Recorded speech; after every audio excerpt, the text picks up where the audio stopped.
एहन सुंदर मिथिला दोसर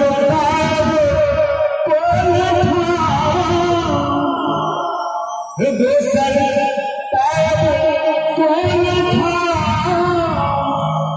दुल्हा दुल्हन से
धिया जनक बुलाए हम सब बड़ भाग्यशाली छी जेकर जनक जननी जगदम्बा स्वयं साक्षात हमारा मिथिला धरती पर माता सीता के रूप में अवतरलखिन।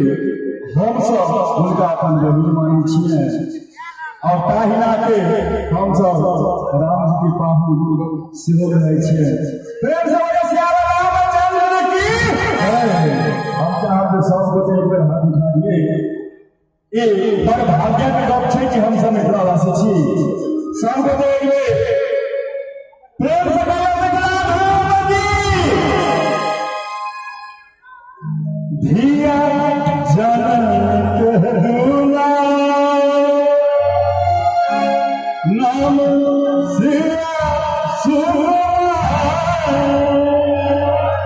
नाम सिया सुमार राम जी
Thank you.